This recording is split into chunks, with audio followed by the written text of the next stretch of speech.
ఇండియాలోని ఇన్సూరెన్స్ సెక్టార్లో పెద్ద మార్పు జరిగింది. కేంద్ర ప్రభుత్వం కీలక నిర్ణయం తీసుకుని ఇప్పటి నుంచి ఇన్సూరెన్స్ రంగంలో 100% విదేశీ పెట్టుబడులు అంటే ఫారెన్ డైరెక్ట్ ఇన్వెస్ట్మెంట్‌కి అనుమతి ఇచ్చింది. అంటే విదేశీ కంపెనీలు ఇకపై ప్రభుత్వం అనుమతి లేకుండానే ఆటోమేటిక్ రూట్ ద్వారా భారత్‌లో పెట్టుబడులు పెట్టొచ్చు. ఇప్పటివరకు ఫారెన్ డైరెక్ట్ ఇన్వెస్ట్మెంట్ పరిమితి 74% మాత్రమే ఉండేది. కానీ ఇప్పుడు దాన్ని 100%కి పెంచడం వల్ల దేశంలో భారీగా పెట్టుబడులు వచ్చే అవకాశం ఉంది.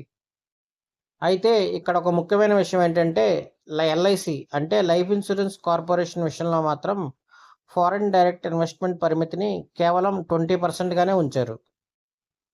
ఈ మార్పులు బీమా చట్టాల సవరణ బిల్లు 2025 ద్వారా అమల్లోకి వచ్చాయి. ఈ పాత చట్టాలను మార్చి అంతర్జాతీయ ప్రమాణాలకు సరిపోయేలాగా రూపొందించారు. ప్రతి సంవత్సరం ఇన్సూరెన్స్ సెక్టార్లో 40,000 నుంచి 50,000 కోట్ల వరకు క్యాపిటల్ అవసరం. ఈ కొత్త విధానం ద్వారా ఆ అవసరాలు తీరే అవకాశం ఉంది. కానీ ఇందులో కొన్ని ఛాలెంజెస్ ఉన్నాయి. విదేశీ కంపెనీలు రావడంతో పోటీ పెరుగుతుంది. కంపెనీలకు లాభాలు తగ్గే అవకాశం ఉంది. గ్రామీణ ప్రాంతాలను పట్టించుకోకపోవచ్చు అనే విమర్శలు ఉన్నాయి. ఇంకా ఉద్యోగాల పెరుగుదల కూడా పెద్దగా ఉండకపోవచ్చు.